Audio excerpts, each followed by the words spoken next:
Estamos en el domingo in albis, el domingo después de Pascua. Lectura de la epístola del apóstol San Juan. Carísimos, todo lo que ha nacido de Dios vence al mundo, y esta es la victoria que vence al mundo, nuestra fe. ¿Quién es el que vence al mundo sino quien cree que Jesús es el Hijo de Dios? Este es el que vino por medio del agua y de la sangre, no por el agua solo, sino por el agua y la sangre.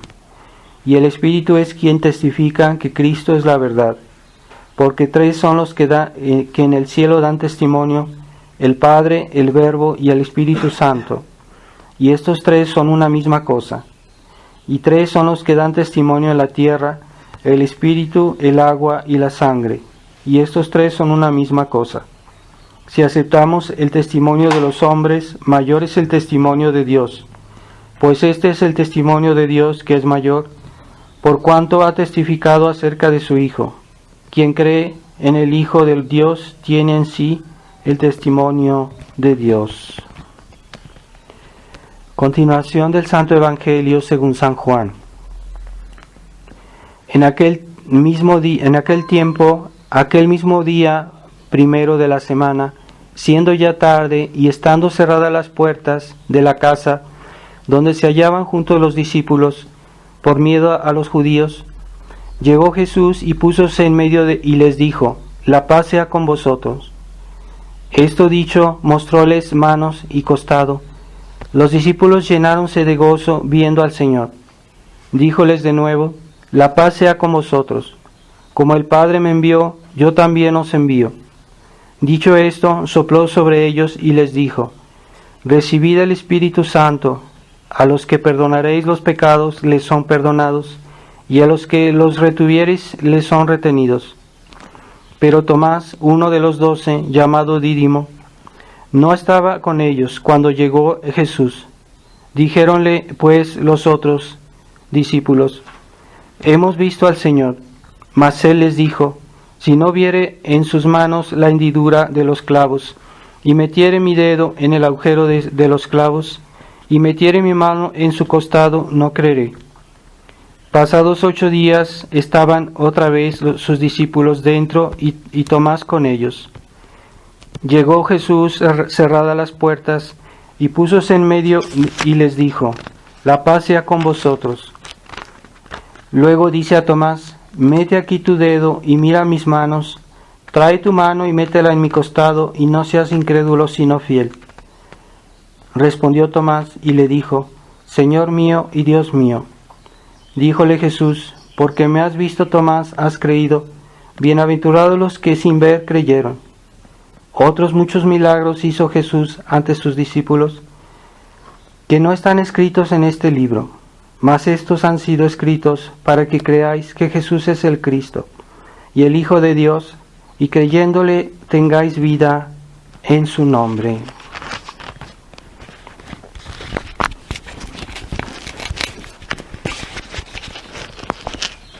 En el nombre del Padre, del Hijo y del Espíritu Santo. Amén. Ave María Purísima, pecado concebido. Estimados hermanos, estamos en la octava de Pascua y todo este tiempo es un tiempo de alegría, de gozo, después de la aflicción y la desolación de la pasión, del tiempo de Cuaresma. Ahorita estamos alegres, contentos de que la resurrección de nuestro Señor. Pareciera que pues todos esos sufrimientos ya no están, ya han sido superados, ¿verdad? Y nosotros estamos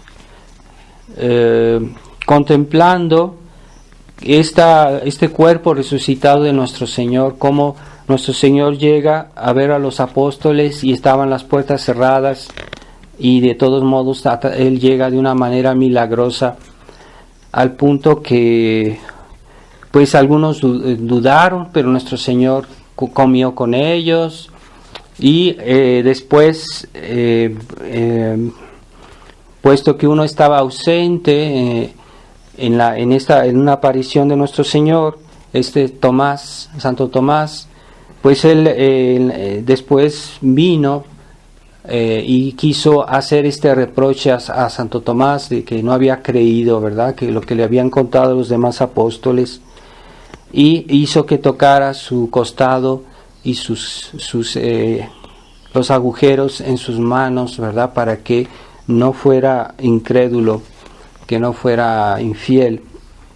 Y esta gracia tal vez es una recompensa de un gesto que tuvo Santo Tomás, que a momento dado nuestro Señor quería ir a Jerusalén y los demás apóstoles le dijeron: no vayamos porque te quieren matar y es muy peligroso. Y Santo Tomás dijo: no, pues vamos con él y muramos con él. Entonces hay quienes dicen que esta gracia que Dios le hizo a Santo Tomás, a pesar de su incredulidad, fue porque Santo Tomás antes tuvo ese gesto de querer morir con Jesús. En todo caso, esta incredulidad de Santo Tomás, como dicen los padres de la Iglesia, pues es la ocasión para confirmar nuestra fe, porque él tocó las heridas de nuestro Señor, tocó su cuerpo, y eso confirma nuestra fe.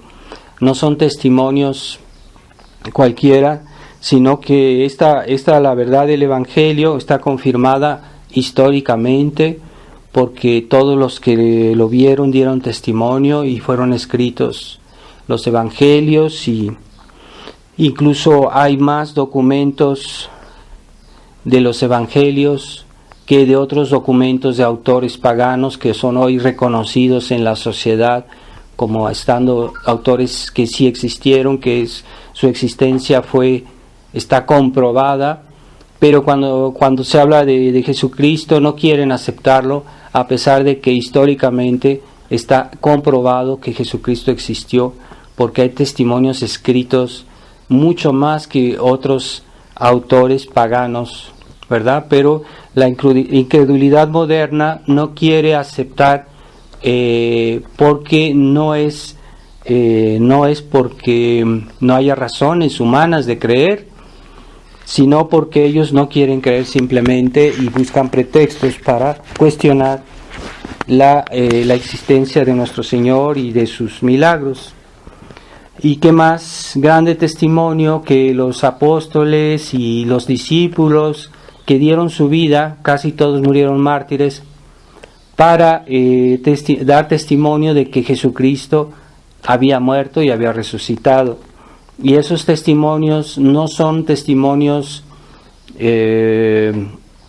imaginarios o sentimentales, son testimonios reales que dan fe que eso sucedió, porque nadie da su vida por algo que no es cierto, nadie da vida por algo que es puramente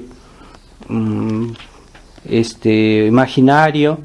Y además, ¿cuántos testigos? Si fuera uno solo, fueran dos, fueran tres, pero fueron muchísimos los que dieron testimonio con su vida de la existencia y de la muerte y resurrección de nuestro Señor. Él se apareció no solo a los apóstoles, sino a los discípulos, que eran un número considerable, y todos los que lo vieron pues dieron testimonio en su época de que Jesucristo realmente había resucitado.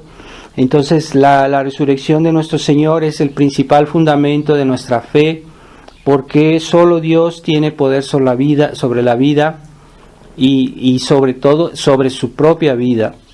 Y Él nos da ese testimonio, nos dio esa prueba que es la base de nuestra religión. Nosotros creemos en nuestra religión, en todas las verdades de nuestra religión, porque Jesucristo no solo lo dijo, sino que probó que eso era la palabra de Dios, que eso era la verdad, y eso que Él hizo nadie lo puede hacer. Solo Dios tiene poder sobre la vida, solo Dios puede hacer milagros, solo Dios puede pues fundar la iglesia como Él la fundó, ¿verdad? Y en eso hay que tener conciencia de que nuestra fe, cuando decimos yo creo en Jesucristo, yo creo en la iglesia, yo creo en la Virgen María, yo creo en todo lo que está en la Biblia. Pues yo creo porque Jesucristo nos mostró que eso era lo que Él había enseñado. Y no solo lo dijo, sino que lo demostró, ¿verdad? Entonces una cosa es decir y otra cosa es probar y otra cosa es manifestar, ¿verdad? Es como decir, yo tengo una casa, yo tengo una propiedad. Una cosa es decirlo, pero otra cosa es llevar a una persona y decirle, mira, ven a ver mi casa para que veas que mi casa existe, y ya puede uno verla, ¿verdad? Así que nuestro Señor nos probó lo que Él dijo.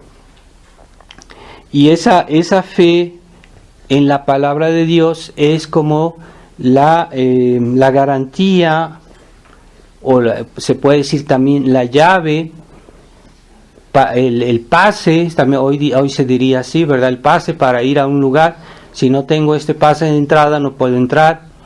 Entonces la fe en la palabra de Dios es nuestra garantía de que podemos entrar al cielo, de que podemos recibir todas las gracias y beneficios que están dentro de la Iglesia Católica. Esa fe no es una fe cualquiera, no es una fe humana, porque cuando yo tengo fe en lo que me dicen mis papás, en lo que me dice tal amigo, yo tengo fe humana porque estoy basándome en un testimonio humano. Pero cuando yo creo en lo que dice Dios, yo tengo una fe divina porque yo me estoy basando en lo que dice Dios. Y es muy diferente la fe divina de la fe humana, lo que nos hace, como nos da la entrada a todo el mundo sobrenatural, a todas las riquezas de la iglesia, a todas las riquezas del cielo, es el pase de entrada, tener la fe, ¿verdad? Si yo si yo acepto sin dudar, sin condiciones, la palabra de Dios, la enseñanza de Jesucristo, entonces yo adquiero derechos, porque Él quiso dármelos de esa manera, ¿verdad? Si ustedes creen, ustedes irán al cielo. Si ustedes creen, ustedes tendrán acceso a los sacramentos de la iglesia, a la Santa Misa, ¿verdad? Porque ¿cómo yo voy a recibir las gracias que están en la Santa Misa si yo asisto a la misa y no creo? No puedo recibir esas gracias. Yo puedo estar ahí materialmente y no recibo ningún beneficio en mi alma, pero si yo asisto a misa con fe, entonces Dios me va a dar sus gracias, sus beneficios, su ayuda, sus bendiciones. Entonces la fe es una condición fundamental de la vida cristiana, que ha sido muy falseada y que ha sido incluso desvirtuada para hacerla ineficaz, ¿verdad? Porque si yo hago de la fe un sentimiento, como es la mentalidad progresista, la mentalidad modernista, que quieren hacer de la fe un sentimiento, quiere decir que yo voy a misa y yo considero que la misa me hace bien porque yo siento sentimientos, porque yo siento una devoción humana. No, eso no es la fe. Entonces están desvirtuando la fe al punto que dicen, bueno, la religión católica es una obra de la fe humana, es lo que dicen los modernistas. No, porque la fe humana es un sentimiento que me hace hacer ciertos actos que me gustan o que me atraen, y yo invento una oración, yo invento aquello. Entonces toda la religión es obra de un sentimiento. Pero están falseando, están mintiendo, porque nuestra religión no es obra de nuestros sentimientos, de nuestra imaginación, de una especie de subjetivismo. La religión católica se ha hecho desde el principio y permanece tal cual, no cambia, porque ahí donde está la fe, ahí donde está la acción del Espíritu Santo, se mantiene esa herencia que viene desde Jesucristo. Es algo que escapa a las leyes comunes de humanas. Normalmente las personas sí es cierto que cambian, a veces cambian de manera de pensar, cambian en sus convicciones, pero la iglesia nunca cambia, a pesar de que ya van 2000 años de que la iglesia existe. La tradición de la iglesia, ¿qué es la tradición? La tradición de la iglesia es ante todo la enseñanza de Dios, la fe, aquello que es objeto de nuestra fe, que es la enseñanza de Dios. Esa es sobre todo la tradición.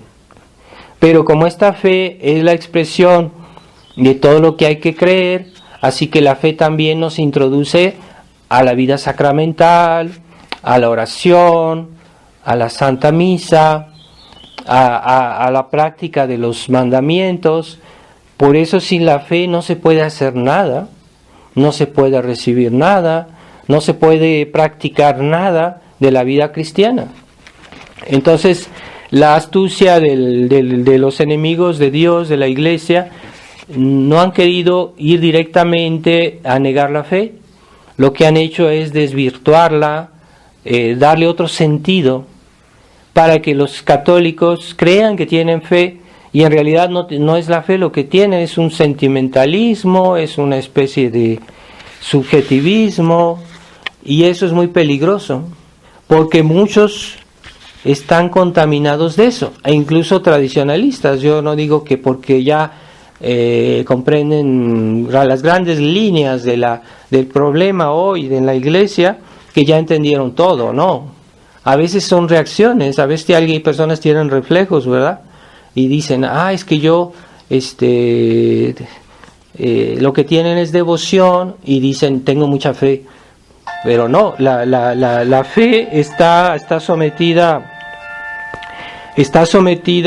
a la vida cristiana está sometida a la fe, y la fe es ante todo un acto de la inteligencia, pero que la razón, que la voluntad sigue. No basta saber si yo no acepto. Para tener fe debo tener la aceptación. Entonces la verdadera fe es un acto de la inteligencia que está asentido por la voluntad, porque hay personas que no tienen fe, que saben, y uno les puede decir, bueno, la Santísima Trinidad existe, Jesucristo existe, y no tienen fe, pero saben lo que dice la iglesia, lo saben, pero no lo aceptan. Entonces, para tener fe hay que aceptar lo que uno entiende, lo que uno sabe de la enseñanza de Dios. Entonces, si yo acepto esa verdad, esa enseñanza, yo tengo fe. Yo acepto ese testimonio de nuestro Señor. Y esta fe nos pues tiene una influencia en toda la vida cristiana, no solo en el hecho de recibir algo, sino de recibirlo bien, ¿verdad? Porque se puede decir que yo tengo más fe o menos fe, sí, en la medida que mi asentimiento de esa verdad es más fuerte o menos fuerte, ¿verdad? O sea, hay personas que dicen que creen realmente, pero si alguien les pone los amenaza y le dice, si tú no renuncias a Jesucristo te vamos a matar, y esa persona renuncia a Jesucristo, entonces no tiene una fe fuerte, tiene una fe débil. Entonces hay varios grados de fe, ¿verdad? Hay una fe que es heroica, y es la fe de los mártires, como por ejemplo los apóstoles. Los apóstoles tenían una gran fe porque dieron su vida por nuestro Señor. Casi todos murieron, fueron mártires. O la gran fe de la Santísima Virgen, ¿verdad? Que a pesar lo que ella sufrió, lo que ella vio, que ella nunca dudó, que ella fue, pues el ejemplo más grande que ha habido de fe es la Virgen María. Jesucristo no tenía fe porque él tenía la visión beatífica, la cual tendrán todos aquellos que mueran en estado de gracia y con la fe. Entonces en la otra vida su fe va a ser reemplazada por la visión beatífica, porque en esta vida creemos en lo que no vemos, pero una vez que lo vemos, ya no creemos, o sea, ya lo vemos, y en el cielo veremos a Dios, veremos todo aquello en que creíamos, que no veíamos, que nunca hemos visto, pero lo veremos. Entonces ya no creemos, ya sabemos. Entonces la fe será transformada en un acto de visión en Dios. Pero como Jesucristo era el Verbo encarnado, Él era Dios y su humanidad estaba unida a Dios, entonces ya tenía la visión beatífica. Él no necesitaba creer porque Él sabía. Por eso Jesucristo no tenía la fe, tenía la visión beatífica. Pero de las criaturas, la que ha practicado de un grado más perfecto la fe, pues es la Virgen María, porque ella sí tenía la fe, pero una fe pues que altísima, ¿verdad? Entonces esa fe que nosotros tenemos, debemos valorarla en esta época de incredulidad. Aunque la gente habla con tal ligereza de las cuestiones de la iglesia, mucha gente que uno a veces conversa con las personas y hablan con tal ligereza que cuestionan aquello que es de fe fácilmente y dan su opinión diciendo, no, pues esto a mí no me parece así, esto no es así, cuando son cosas que Dios enseñó, son cosas de fe y que si uno lo hace conscientemente, porque hay personas que dicen tonterías y no se dan bien cuenta que están afirmando algo muy grave y que es una herejía, prácticamente una herejía. Puede pasar que haya personas que digan herejías, pero no evalúan bien lo que están diciendo, no se dan bien cuenta que es algo muy grave. Cuestionar las verdades de la fe definida, la fe de la iglesia. Entonces, pues a veces Dios tendrá consideración de ellos, tal vez no están haciendo un pecado formal de herejía, aunque materialmente sí, ¿verdad? Como muchos cristianos, como muchos católicos, muchos sacerdotes e incluso papas que dicen cosas que no corresponden a la fe. Ahora el juicio, si él en qué punto es consciente, si es una herejía formal o material, pues eso es ya Dios que lo juzga. Nosotros juzgamos los actos exteriores, las intenciones, solo Dios es consciente y es la iglesia que puede juzgar a una persona sobre herejía. Nosotros no podemos juzgar. La iglesia en otros tiempos a veces a los herejes hacía un proceso y se constataba que tal persona había caído en herejía, entonces esa persona podía ser castigada muy gravemente, pero se necesitaba el juicio de la iglesia antes. Entonces si en ese juicio de la iglesia no podemos calificar a una persona de ser hereje, ¿no? Podemos decir que esa persona dice herejías, o que es hereje material, o sea, material quiere decir una persona que dice materialmente algo que es herejía, pero tal vez no se da bien cuenta, no sabemos si realmente hay un pecado grave.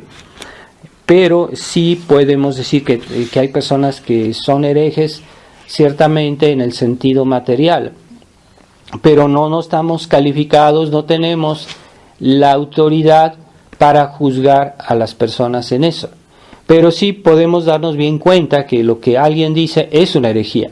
Puede ser que dice herejías, una persona se da cuenta, pues eso es su problema, pero esa herejías pues son las que no permiten que las almas se salven, porque el demonio ha sembrado de herejías el mundo desde que existe la iglesia. ¿Cuántas religiones han surgido para neutralizar la verdadera fe, para neutralizar la verdadera iglesia? Y son todas invenciones diabólicas, todas esas religiones que han surgido en cantidad. Y esa han sido muchas veces que han nacido de la iglesia, no de la iglesia, sino en la iglesia. El demonio ha suscitado esos herejes para desviar tantas almas de la verdadera iglesia y que se pierdan. Entonces, la fe es un tesoro realmente que debemos evaluar a su verdadero precio, porque hay personas que ven la vida cristiana, le dan mucha importancia a ciertos aspectos que no son malos, que son positivos, que son buenos, pero que no son lo más importante. Entonces debemos tener un orden. Hay personas que son muy piadosas, que rezan tal vez muchos rosarios y todo, pero no consideran que la oración es lo más importante en la vida cristiana. La oración es algo muy importante, pero no es lo más importante, no es la base, no es el fundamento. Y en la vida cristiana la base y el fundamento es la fe. Entonces, si se nos quiere hacer creer que un aspecto de la vida cristiana es tan importante que se olvida la fe, entonces se está socavando el fundamento de eso mismo, ¿verdad? Por ejemplo, la misa es importantísima porque es el sacrificio, la renovación del sacrificio de Jesucristo, pero no es la base.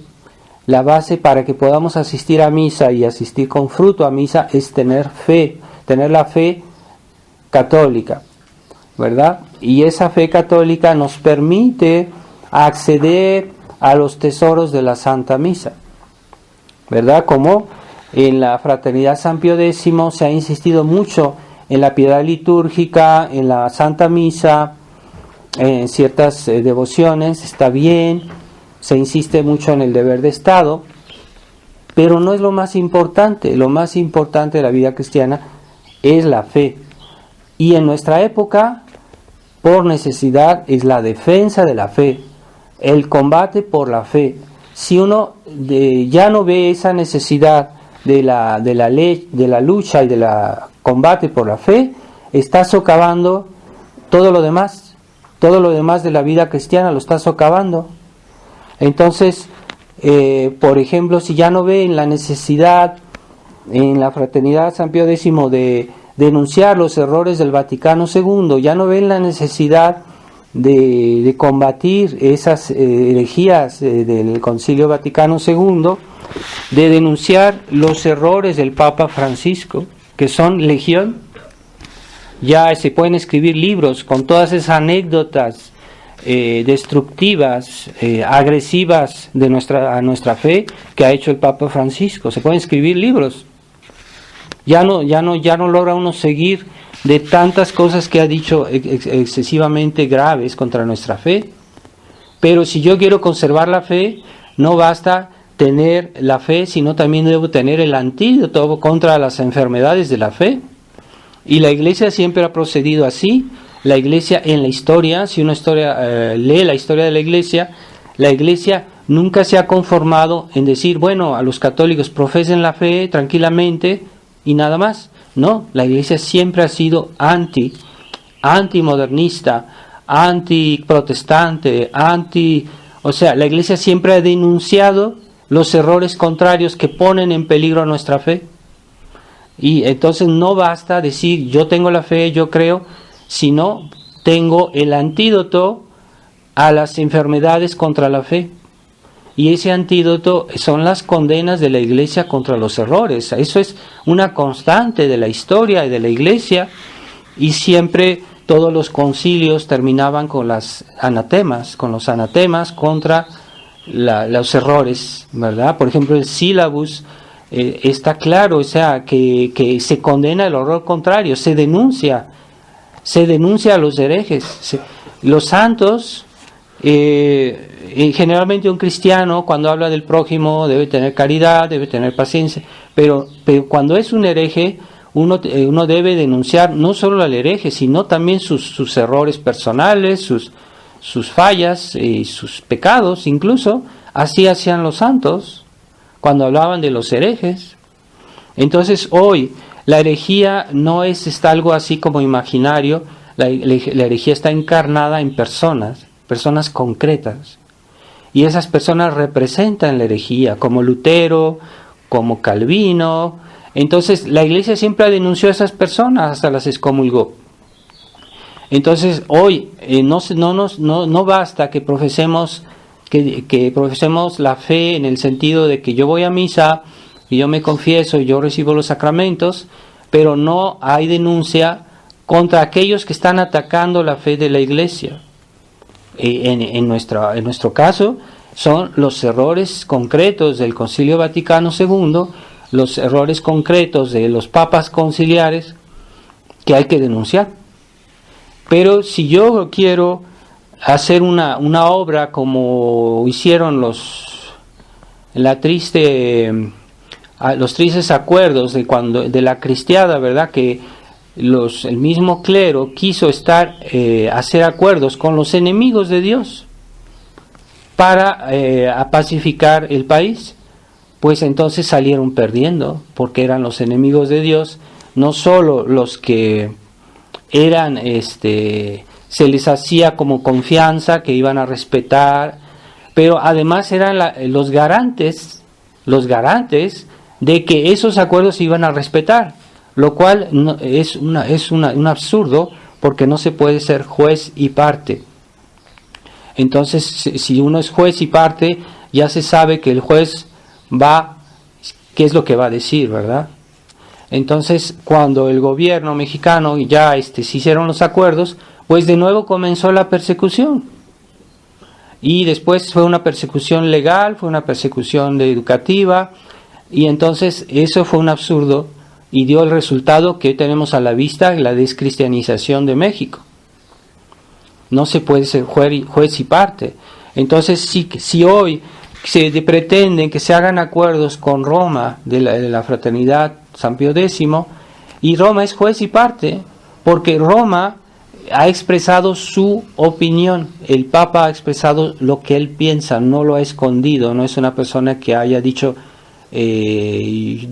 algo, no haya dicho lo que quiere hacer, lo que piensa, él es enemigo de la tradición, el Papa Francisco, por todas sus declaraciones, sus actos, sus decisiones, es enemigo de la tradición. Entonces, ¿cómo quieren que se pueda colaborar con este clero modernista, con esta iglesia oficial que está dada al modernismo, y que todo pase bien, y que ellos sean jueces y parte? ¿Quién va a salir perdiendo? Pues va a salir perdiendo la tradición, porque cada vez están metiendo más agua en su vino, como dicen, es decir, están diluyendo su actitud de denuncia del error, su actitud de denuncia del modernismo. Es que así nació la fraternidad, es su razón de ser. Monseñor Lefebvre, él estaba resistiendo a los errores del concilio. Entonces, una persona que pierde su razón de ser, pierde su razón de existir, ¿verdad? Entonces, es como alguien que estudia una profesión, y termina haciendo otra cosa, ¿verdad? Es un fracasado. O sea, nosotros en la fraternidad salimos de la legalidad para defender la tradición, para defender la fe, pero si después ya estoy pactizando con aquellos que estaban haciendo este caos, entonces yo pierdo mi razón de ser. La fraternidad nunca debió ser fundada, porque ella fue fundada en desacuerdo con todo esto. Entonces, Monseñor Felé, el padre Smithberger, que hicieron todo esto, entonces están en un absurdo, son unos fracasados, porque comenzaron de una manera y ahora están desdiciendo lo que comenzaron, la obra hecha, y entonces entonces nunca debió haber existido, nunca debió haber comenzado, porque si la fraternidad comenzó en una ilegalidad necesaria, por necesidad, no por capricho, por necesidad, entonces pues era una condición necesaria para que la fraternidad pudiera progresar. Pero si otra vez nos vamos a rendir, vamos a hacer acuerdos con este clero, entonces perdemos nuestra razón de ser y estamos condenando lo que se hizo antes, porque nunca debieron haber salido del cuadro de la iglesia oficial, nunca debieron haber salido. Entonces es como decir que nos habíamos equivocado desde el principio, y eso es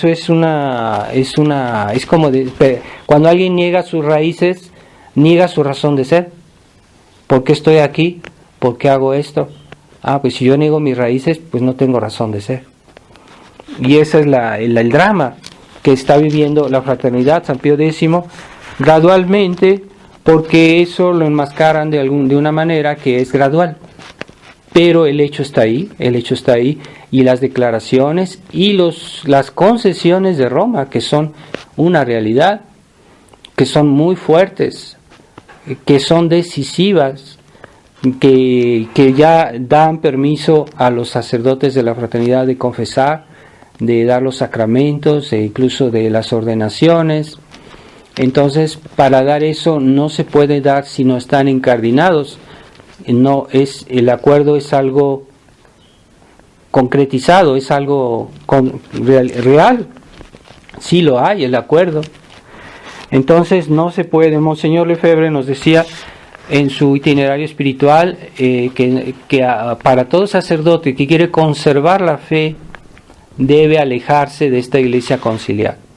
Debe alejarse hasta que Dios no decida de otra manera. Cuando Dios quiera que la iglesia se restaure, que venga un papa verdaderamente católico, entonces en ese momento pues nosotros estaremos a su disposición, seremos sus hijos obedientes, pero en esta situación no podemos. No es que no queramos, es que no podemos. Y es lo que ya muchos fieles de la fraternidad no entienden, porque no los concientizan en ese sentido. Los sacerdotes cada vez solo hablan de temas muy espirituales, ¿verdad? Como les decía, la vida cristiana no solo consiste en la misa, en los sacramentos, en el deber de Estado. No, la vida cristiana es ante todo un acto de fe. Y si la fe está puesta en duda, si la fe está cuestionada, si la fe está en peligro, el deber de los pastores, ante todo de los pastores, es denunciar eso.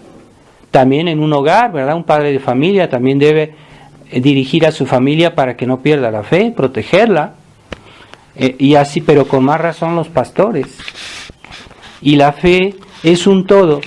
La fe es un todo, porque no se puede decir si Dios es Dios y Dios nos enseñó varias cosas, quiere decir que yo debo aceptar todo lo que Él dijo, no voy a tomar y dejar esto sí, esto no, esto sí, esto no, porque si Dios se equivocó en una sola cosa, no es Dios, no puede ser Dios, que si es Dios no se puede equivocar en nada. Y es el sentido de la fe, que es absoluta, debe ser todo. Si yo acepto la enseñanza de la fe, debe ser toda, sin excepción. Y si yo comienzo a cuestionar algo, estoy ya perdiendo la fe. No digo que ya la perdí, pero puede ser que estoy debilitándola. A veces sin darme cuenta puedo cuestionar algo y no me doy cuenta que estoy diciendo una barbaridad, una herejía. Puede pasar. Alguien se equivoca y no entiende bien el catecismo y piensa algo que no corresponde al catecismo. Bueno, puede pasar que alguien se equivoque, no es tan grave que cuando uno se da cuenta y de todos modos sigue a pensar eso o a negar esa verdad.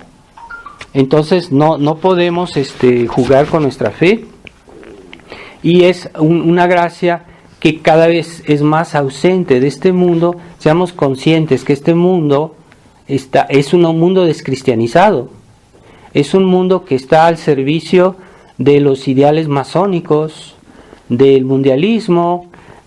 Casi toda la gente de alguna manera está implicada en este movimiento mundialista. Son muy pocos los que tienen la gracia de comprender lo que está pasando. Son muy pocos los que tienen la gracia de tener la fe. Pero no basta de tener la fe así en general, de tener la fe íntegra, la fe completa. O sea, y si yo niego algo de la fe, pues se puede decir que ya estoy negando todo.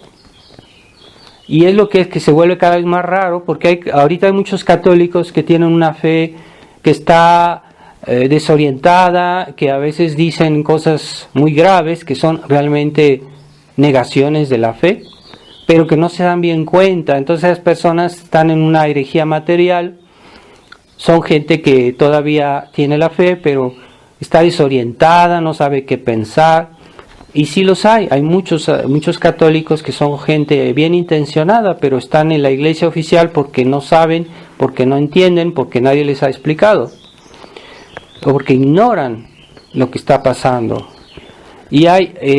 Pero siempre debe haber en la iglesia por lo menos un grupo de personas que profesen la fe completamente, la fe integral. Es muy importante que en la iglesia haya siempre por lo menos un grupo de personas, y ellos son la parte más noble, se puede decir, de la iglesia católica. Entonces, esos que tienen la fe total, que tienen la fe en todas las verdades y que condenan los errores, pues esas personas son cada vez más raras. Se necesita que tengan pastores que las orienten y que les digan, esto es modernismo, esto es liberalismo, esto es subjetivismo, todos los errores que se han difundido en el mundo para neutralizar a la Iglesia Católica. Entonces, eso es muy importante, que en la Iglesia siempre haya pastores, por lo menos algunos, que profesan la fe total, la fe integral, que haya algunos sacerdotes, algunos obispos. Y lo que es inquietante es cuando esos sacerdotes o obispos de la tradición, entre comillas, comienzan a callar, comienzan a disimular ciertos problemas de la actualidad. Y es el gran problema de que está pasando hoy en la tradición, que vemos que muchos obispos ya no dicen todo, se callan y ya no denuncian todo el problema, porque no basta de denunciar una parte del problema. Es que el problema, si yo le digo a una persona que se cuide de su salud en parte, pues no estoy bien, porque necesito que se cuide de su salud totalmente, porque solo una enfermedad puede arruinar a una persona. Así que también se necesita que los pastores digan todo lo que puede hacerle daño a una persona en su fe. Entonces se necesita que haya una denuncia de todos los errores, no solo transmitir la fe, no solo decir, bueno, vamos a enseñar el catecismo, vamos a enseñar las verdades de la fe, pero no hago ninguna relación a lo que pone en duda el catecismo, a lo que cuestiona el catecismo. Entonces, si yo hablo, por ejemplo, que Jesús está presente en la Eucaristía, tengo que denunciar que en la nueva misa se cuestiona la presencia real. Se cuestiona la presencia real porque se lo trata como un objeto, ya no se lo trata como Cristo. No se hace la genuflexión, ya no se hace todas las reverencias, y toda la liturgia de la nueva misa pues es algo que cuestiona la fe, que la va debilitando. Entonces no basta que yo enseñe a los fieles que Jesús está presente en la Eucaristía, debo decir que la nueva misa es peligrosa para mi fe en la Eucaristía. Es mi obligación como sacerdote. Es la obligación de todos aquellos sacerdotes que dicen ser tradicionalistas. Pues yo no solo voy a decir las verdades de la fe, sino también tengo que poner en cuestión todo aquello que puede dañar mi fe. No voy a decir, es que el Papa Francisco está haciendo esto malo, pero no voy a ir a la raíz del problema, que es el Concilio Vaticano II, porque muchos conservadores que hay ahorita, que uno ve en internet, en otros medios, critican las actitudes del Papa, que son muy agresivas contra nuestra fe, pero no quieren cuestionar el concilio, que es la raíz del problema, que siguen aceptando el magisterio de los papas conciliares como Juan Pablo II, Pablo VI, todos ellos, su magisterio está viciado de modernismo. Bueno, no lo ven, tal vez no son conscientes, pero es que es necesario. Y si mientras no lleguen a comprender todo el problema, están mal. No podemos seguirlos, no podemos secundar esas personas que a veces pues vemos que sacan, por ejemplo en internet, artículos interesantes, pero ellos no van al fondo del problema, así que todavía están errados. todavía no son plenamente tradicionalistas. La Iglesia Católica es tradición, no son plenamente católicos. Bueno, están en el error sin darse cuenta, tal vez tienen la fe, tal vez son católicos sinceros, pero no es suficiente. Y por eso es necesario no solo profesar la fe, sino también rechazar, contradecir los errores que cuestionan nuestra fe. Y esa es la lucha cristiana, el combate cristiano en la actualidad, ¿verdad? No basta que haya personas piadosas que van y que hacen, o sacerdotes que hacen misas muy bonitas con incienso, con toda la exterioridad, que en sí no es algo malo, es algo bueno, pero no basta, porque si no se ve la raíz del problema, que lo que es el cuestionamiento de nuestra fe en nuestra época, no estamos a salvo. Y no ese es el camino para que un día la iglesia se restaure. Entonces así no nos hagamos ilusiones, decir, bueno, hay personas muy buenas o tal sacerdote dice la misa con mucha devoción, pero ahí anda haciendo propaganda al Concilio Vaticano II, pues no es suficiente. Ese sacerdote yo no se los recomiendo, porque está en esa, ¿cómo se dice?, en ese movimiento que es negativo, porque él está promoviendo todavía, conscientemente o no, los errores del Vaticano II. Él está promoviendo las enseñanzas de Vaticano de los papas conciliares, que yo de ninguna manera aconsejo como un fundamento para defender nuestra fe. Yo no digo que todo lo que han dicho ellos esté mal, que algunas cosas digan que son tal vez se puedan entender bien, pero no es suficiente, porque es todo un conjunto de lo que ellos decían, y o se toma o se deja todo. Y cómo vamos a comprender de lo que ellos dicen, pues siempre me voy a tener que referir al magisterio anterior, al magisterio tradicional de la iglesia, al magisterio inmutable, al magisterio anteconciliar. Esa es la referencia. Y si queremos salvar la iglesia, pues ahí está. Ese es el único camino que se puede seguir. Pero no podemos poner azúcar así para azucarar esta situación, comenzar a negar o a ignorar ciertos aspectos, sobre todo la denuncia del error contrario.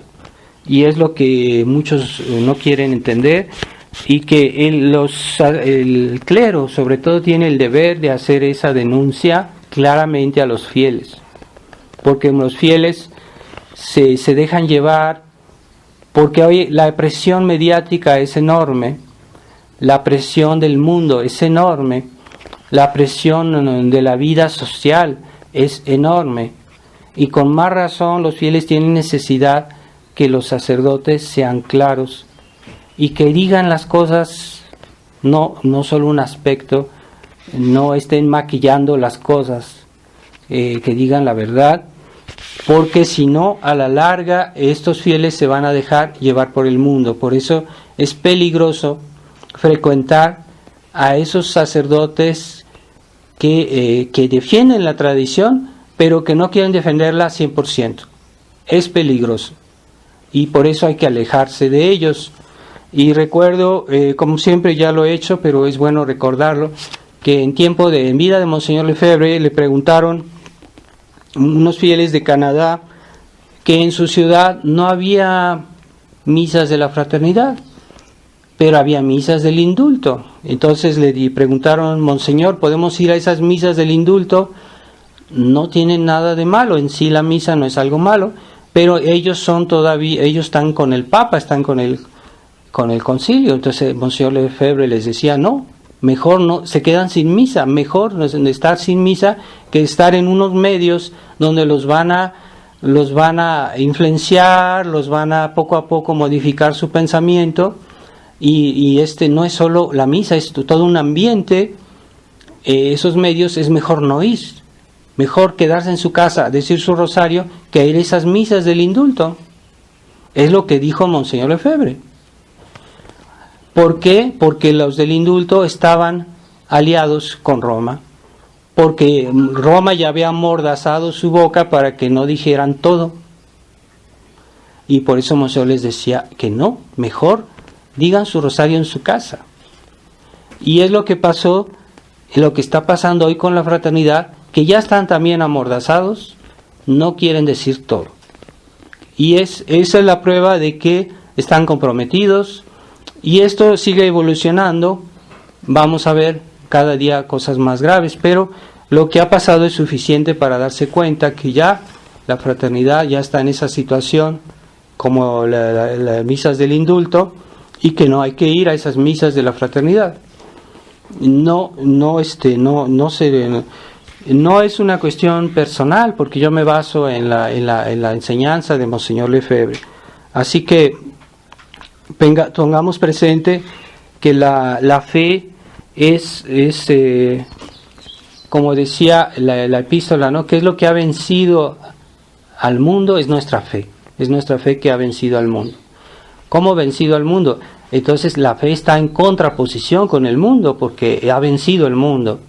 Bueno, sí, la fe está en contraposición, porque la fe tiene forzosamente que denunciar los errores del mundo y contradecirlos, ¿verdad? Por eso